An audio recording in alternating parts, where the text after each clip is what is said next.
Yo, what's good everyone? Today we're talking about our boy IShowSpeed. This dude's blown up faster than a TikTok dance challenge, no cap. We're talking about a kid who went from zero to hero in the blink of an eye. Speed's sitting pretty with over 27 million subs right now, but get this. Just a few years ago, he was barely hitting 10k. That's some superhero origin story type growth for real. In this video, we're gonna break down how this 17-year-old from Cincinnati became the fastest growing streamer YouTube's ever seen. We're talking explosive rage moments, crazy stunts, and a whole lot of barking. Yeah, you heard that right, barking. Buckle up, cause this story's wilder than your aunt's potato salad at the family cookout. Let's rewind the clock and peep where Speed came from. Way back in 2017, Lil Bro was just another kid uploading NBA 2K and Fortnite clips. You know, standard stuff, nothing too crazy. He was probably rocking them squeaky Jordans and dreaming of going viral. But Speed wasn't about to be another face in the crowd, feel me? In 2020, homie switched up the game plan. He said, nah, these highlight reels ain't it, and dove headfirst into the live streaming world. Picture this, young Speed, face cam on, talking to maybe 5 people tops. But you know what? Those 5 viewers were the real ones, the day ones. They saw something in Speed that the rest of us were sleeping on. Little did they know they were witnessing the birth of a YouTube legend. Now let me put y'all onto something. Consistency is key, and Speed had that on lock from day one. We're talking daily streams, rain or shine, good day or bad. This man was more reliable than your grandma's Sunday dinner. Even when the views were low and the donations were scarce, Speed kept pushing. He was out here grinding like he had bills to pay, even though he was probably still living with his mama. That's the kind of dedication that separates the boys from the men in this YouTube game. Speed wasn't just dreaming about success, he was putting in them hours, building his craft and connecting with his audience every single day. It's like they say, the grind don't stop, and for Speed it really didn't. This consistency laid the foundation for everything that was about to pop off. Now let's talk about Speed's stomping grounds.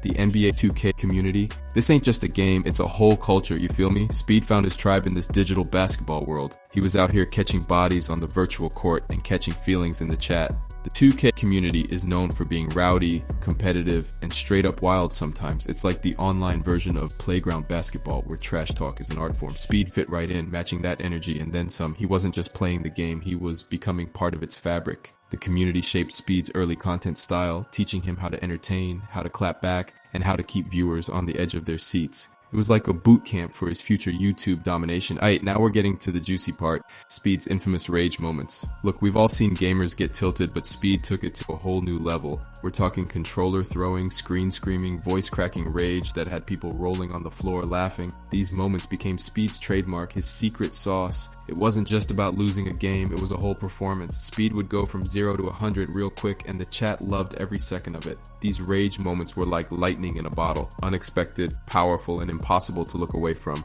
But here's the thing, it wasn't just mindless yelling, there was an art to it. Charisma that kept people coming back for more. Speed's rage became a staple of his content, a guaranteed viral moment waiting to happen. It was like watching a one-man show where the star could explode at any moment, and trust me, people were buying front row tickets to that spectacle. Now let's break down Speed's content strategy, cause this is where he really started playing chess while everyone else was playing checkers. See, Speed figured out that not everyone's got time to watch a whole stream. So what did he do? He started chopping up his best moments into bite-sized clips. We're talking highlight reels of his craziest reactions, funniest interactions, and most epic fails. This wasn't just lazy editing, it was strategic. Each clip was like a trailer for his stream, giving folks a taste and leaving them hungry for more. He'd take a 2-hour stream and turn it into a 10-minute banger that could spread like wildfire. This approach was genius for a couple reasons. First, it made his content more shareable. People could easily send these clips to their homies or post them on other platforms. Second, it gave new viewers a perfect entry point. They could get a feel for Speed's vibe without committing to a whole stream. It was like Speed was creating his own hype machine, one clip at a time. Let's keep it a buck. Speed's rise wouldn't have been the same without social media, especially TikTok. That app spread Speed's antics faster than gossip at a barbershop. His clips were everywhere, from TikTok to Twitter, Instagram to Snapchat. It was like a Speed takeover for real.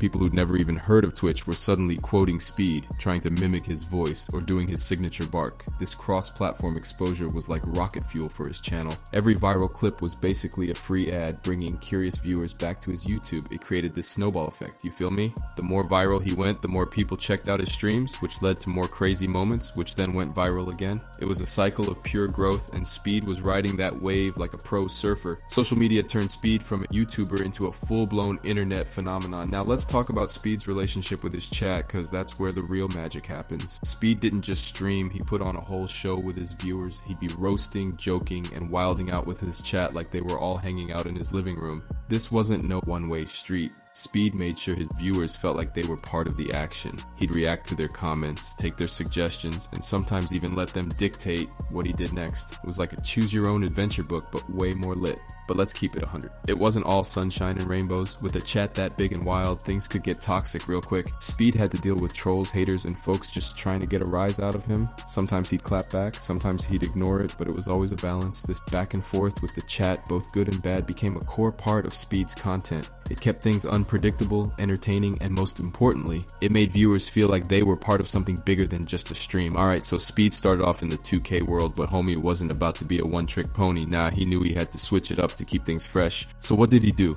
He branched out, tried new things, and basically turned his channel into a variety show. We're talking Omegle interactions that had people crying, laughing, e-dates that were more dramatic than your favorite reality TV show, and even some scary game playthroughs that had Speed screaming like he saw a ghost. This diversification was crucial, you feel me? It showed that Speed wasn't just a 2K streamer, he was an entertainer. He could make anything interesting, whether he was talking to strangers online or getting spooked by some virtual monsters. This variety kept his old fans on their toes and brought in new viewers who might not have cared about 2K. It was like Speed was saying, y'all ain't seen nothing yet. And trust me, we were all tuned in to see what he'd do next. Now, let's talk about Speed's collab game, cause that's where things really started to pop off. Speed wasn't content just doing his own thing, he wanted to run with the big dogs. Enter Aiden Ross and other big name streamers. When Speed linked up with these folks, it was like worlds colliding in the best way possible. We're talking crossover episodes that had the internet buzzing. These collabs weren't just fun to watch, they were smart moves. Every time Speed appeared on someone else's stream, he was introducing himself to a whole new audience. And let me tell you, Speed knew how to make an impression. He'd come through with that same wild energy, have everyone rolling, and suddenly all these new viewers were rushing to check out his channel. It was like Speed was playing hopscotch across the internet, jumping from one fan base to another and growing his own crew with every move.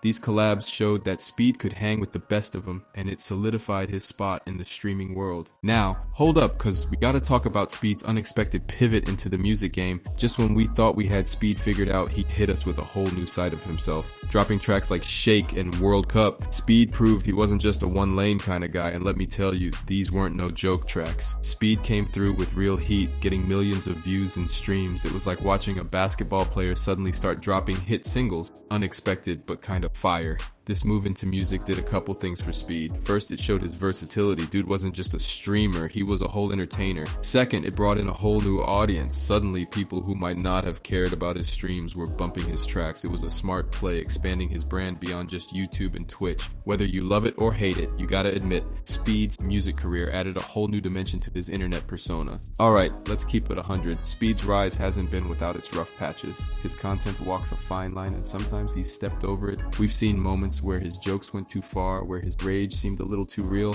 or where his interactions with others raised some eyebrows. These controversies have definitely impacted how some people see Speed. For some, it's all part of the act, just Speed being Speed. For others, it's problematic and pushes boundaries a bit too far. It's like Speed's operating without a filter, and sometimes that rawness is what people love, and other times it lands him in hot water. But here's the thing, these controversies, for better or worse, have kept Speed in the spotlight. They've got people talking, debating, and yeah, watching. It's like the old saying goes, there's no such thing as bad publicity. Speed's public image is complicated to say the least. He's loved, he's criticized, but one thing's for sure, he's never ignored. Now, let's address the elephant in the room. The whole debate about Speed's age and whether his persona is real or not. Speed said he's 17, but there's been times when he's claimed to be older, especially during the E-dates. This has got people questioning not just his age, but how much of what we see is the real Speed. Is he really always that hyped, or is it all an act? It's like trying to figure out if wrestling is real or fake.